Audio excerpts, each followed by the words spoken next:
Hi everyone! Magandang umaga, tanghali, hapon at gabi sa inyong lahat. Welcome sa aking YouTube channel. Ako nga palang muli si Lerma Novales Sarmiento, ang writer at author ng aklat na to na pinamagatang Life in Three Parts.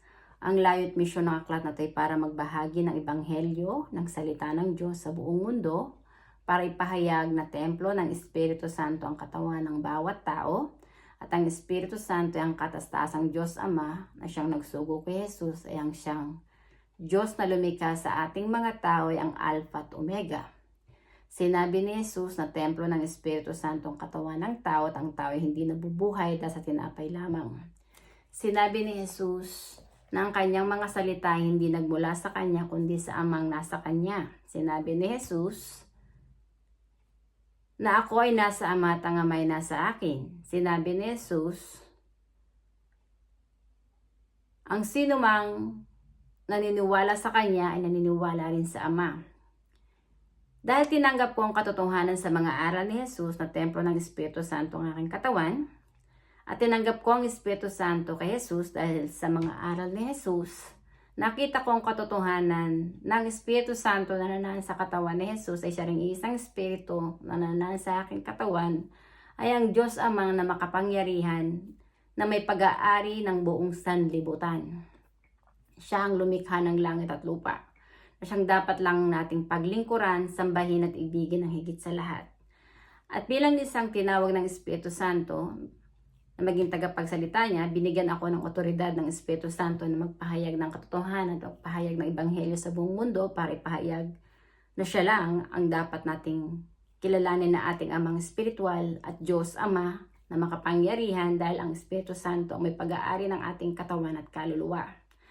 Ang ating kaluluwa ay espiritu, na pinanganak sa espiritu ng Espiritu Santo, ay siyang kawangis ng Diyos dahil espiritu yun na muling babalik sa espiritu.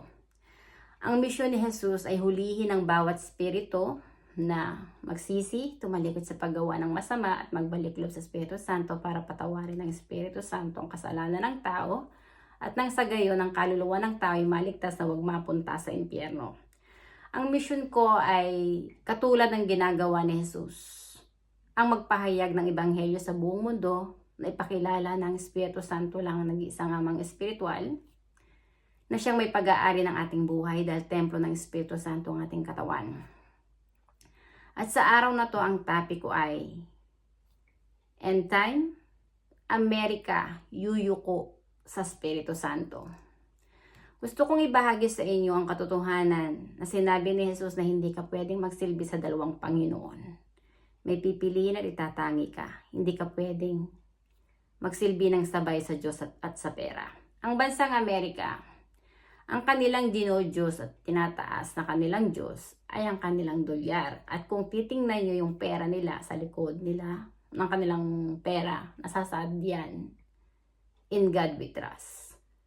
So, itinataas ng Amerika ng kanilang dolyar ay ang kanilang Diyos. Yung kanilang pera ang kinikilala nilang Diyos na makapangyarihan.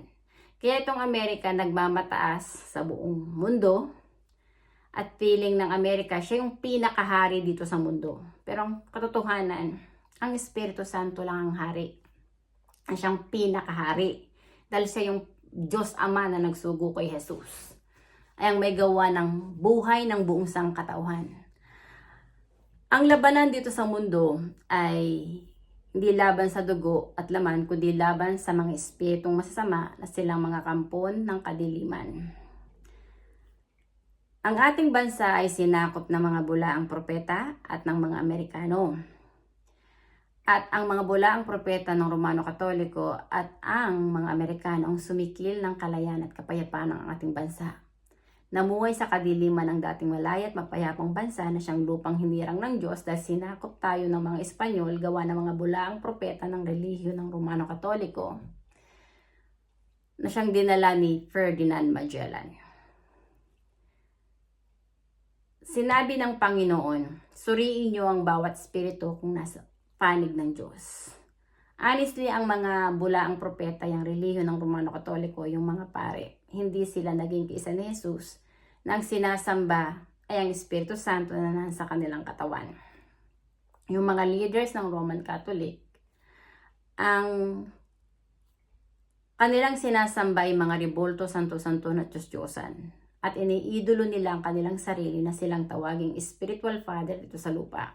Pero iisa lang ang spiritual father na dapat nating sambahin. Yun na yung Espiritu Santo lang na nanaan sa ating katawan na siyang nagbibigay ng buhay sa atin at kumigising sa atin sa araw-araw. Hindi yung mga bulaang propeta ng relihiyong Romano Katoliko. At ang pera ng Amerika, hindi din dapat yan sinasamba dahil hindi ang pera ang nagbibigay ng buhay sa atin, kundi mismo ang Espiritu Santo rin. Ang pera, nilikha lang yan ng kamay ng tao. Ang rebulto, santo-santuan at Diyos-Diyosan, nilikha lang yan ng kamay ng tao. Pero tayong mga tao, nilikha tayo ng Espiritu Santo sa kanyang mga salita at sa kanyang espiritu. Dahil ang espiritu ang nagbibigay ng buhay sa katawan nating mga tao. Ang ating kaluluwa ang siyang buhay at espiritu na tinanggap natin sa banal na espiritu, sa Espiritu Santo, na siyang aalis sa ating katawan at muling babalik sa espiritu para humarap sa paghuhukom. At maliwanag na sinabi ni Jesus, ng kasalanan na walang kapatawaran ay kapag nilapastangan mo ang Espiritu Santo at hindi lahat ng tumatawag sa Diyos ay maliligtas. Honestly, ang mga sumasamba sa rebulto, santo-santo at Diyos-Diyosan at sumasamba sa pera ng Amerika, wala kayong puwang sa langit.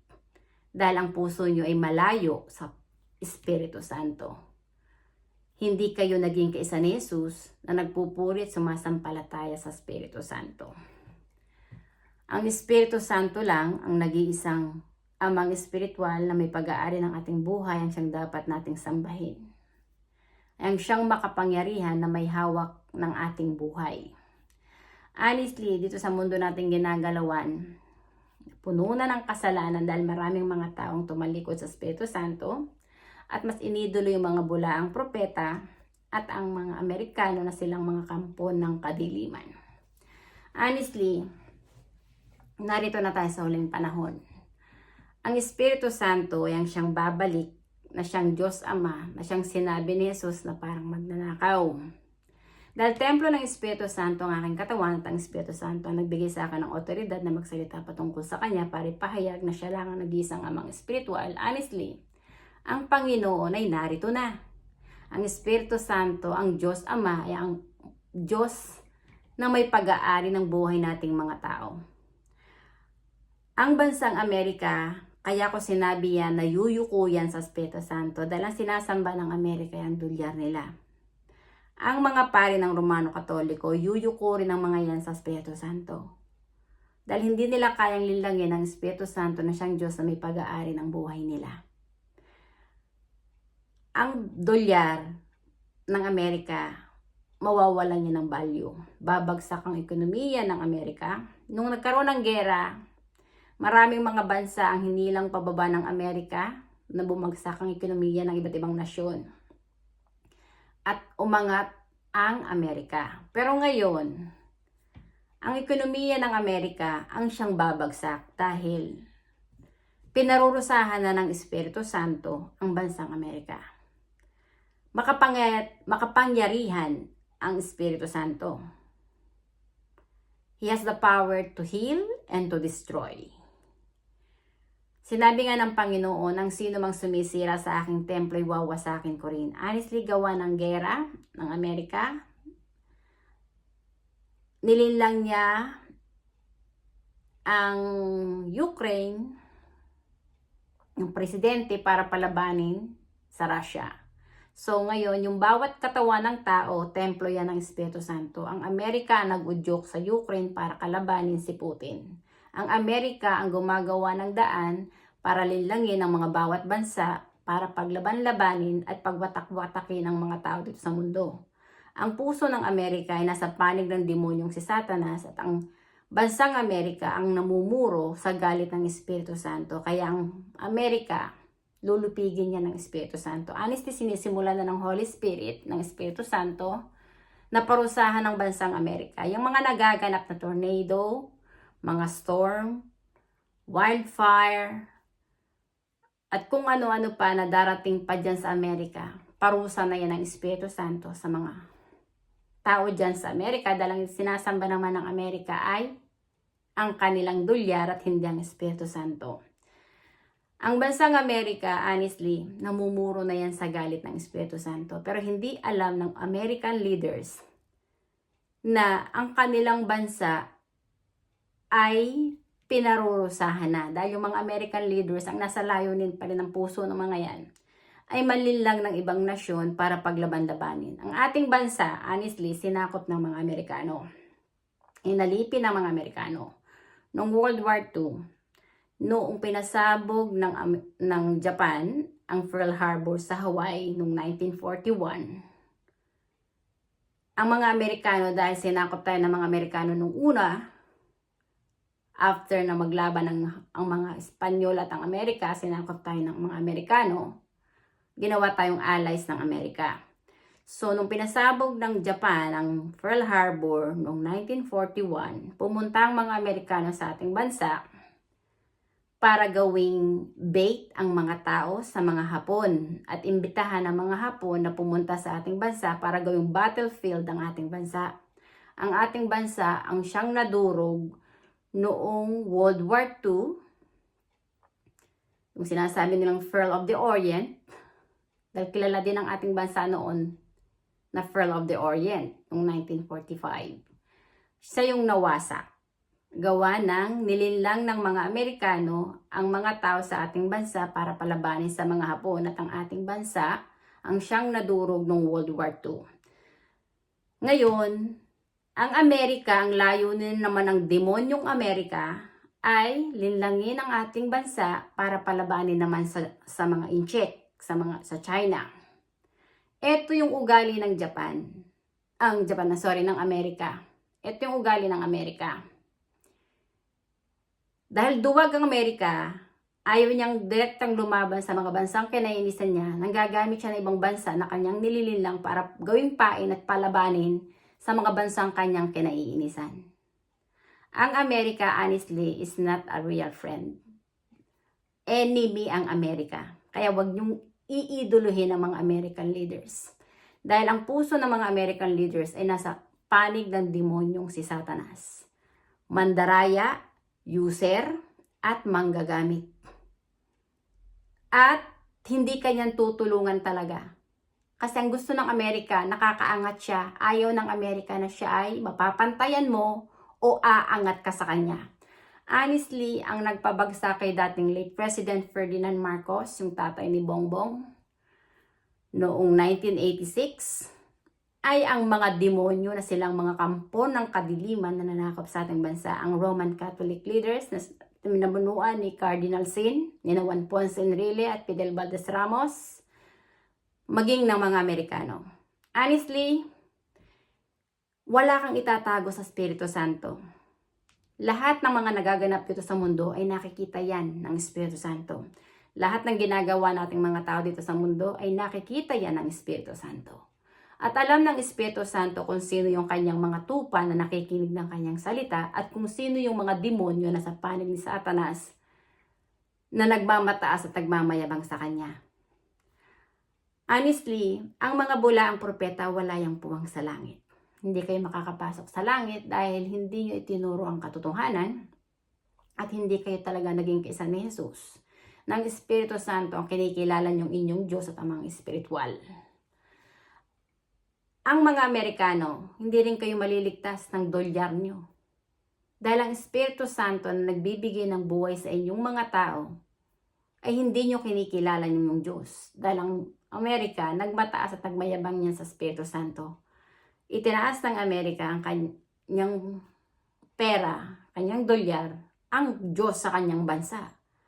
Pero, lulupigin ng Espiritu Santo ang bansang Amerika. Dahil ang bansang Amerika ang pinakademonyong bansa na siyang lumalapastangan sa Espiritu Santo, na nagmamataas at nagmamayabang sa Espiritu Santo.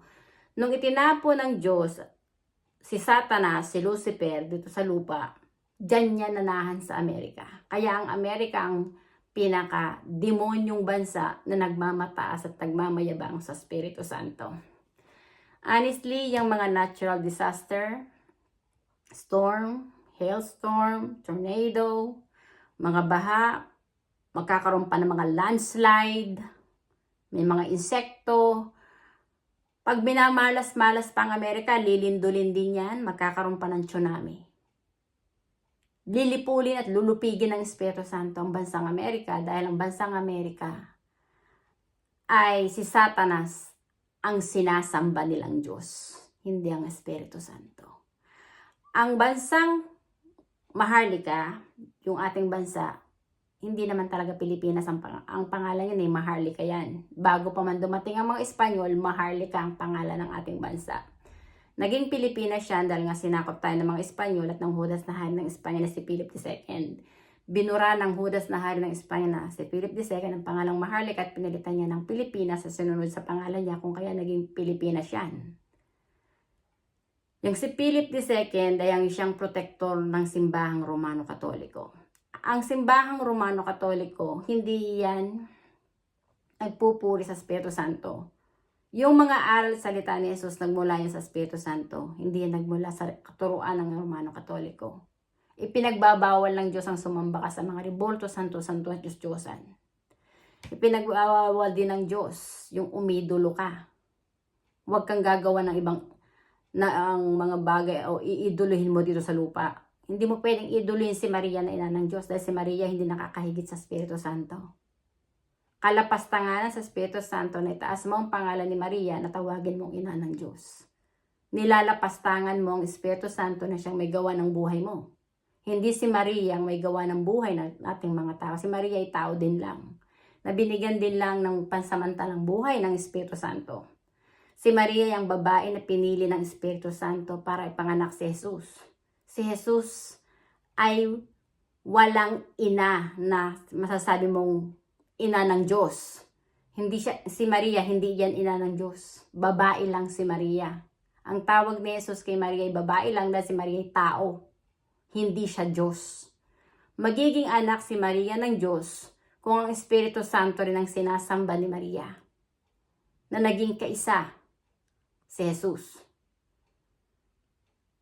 Si Maria, nakita ng Panginoon ng Espiritu Santo na matuwid. Malinis siya dahil hindi naman siya nakipag-isang katawan kahit kanino. So, birhen si Maria. So, si Maria, ang pinili ng Espiritu Santo para si Jesus ay silang dito sa mundo. Si Jesus ay Mesiya at bugtong na anak ng Espiritu Santo. Ang ama ni Jesus ay ang Espiritu Santo na nasa kanyang katawan. Ang Diyos Ama na nagsugo kay Jesus ay ang siyang Espiritu Santo na nasa katawan ng buong sangkatauhan. Ay ang siyang makapangyarihang Diyos Ama, ay ang Alpha at Omega. Siya yung simula at katapusan. Honestly, ito yung ebanghelyo ng Espiritu Santo. Siya lang ang dapat sambahin, purihin, ibigin ng tao na kanilang amang espiritual at Diyos para maligtas ang kanilang kaluluwa. At yung kataas at kayabangan ni Satanas, magwawakas na yan bilang ng mga araw ni Satanas. Ang kataas at kayabangan ng Roman Catholic leaders at ng mga Amerikano bilang na rin. Kasi yung bansang natin, bansang Maharlika, na sinakop ng mga Roman Catholic leaders at ng mga Amerikano, muli yung babangon. Muling ibabalik ang pangalang Maharlika. Dahil yan ang totoong pangalan ng ating bansa. Ang bansang Maharlika ay ang lupang hinirang ng Diyos na pababanalin muli ng Espiritu Santo. Dahil maraming mga tao ang magbabalik loob sa Kanya. Pero yung mga tao na manatiling mapagmatas mayabang sa Kanya, lulupigin niya ng Espiritu Santo. Tatandaan nyo na templo ng Espiritu Santo ang katawan nyo. Bawat katawan nating mga tao, templo yan ng Espiritu Santo. Ang Espiritu Santo ang may hawak ng buhay natin. Hindi kayang talunin ng sino mang tao dito sa mundo ang Espiritu Santo. Dahil ang Espiritu Santo ang lumikha sa tao. Kaya hinihikayat ko ang mga tao na mag-repent na kayo. Magbalik loob kayo sa Espiritu Santo para patawarin ng Espiritu Santo ang kasalanan nyo. At nang sa gayon, ang kasalanan ay malupig. At itong mundo na to ay mamuhay na ng walang kasalanan kapag inibig ng tao ang Espiritu Santo ng higit sa lahat. Maraming salamat sa inyong pakikinig at hanggang sa muli. Bye! Thank you!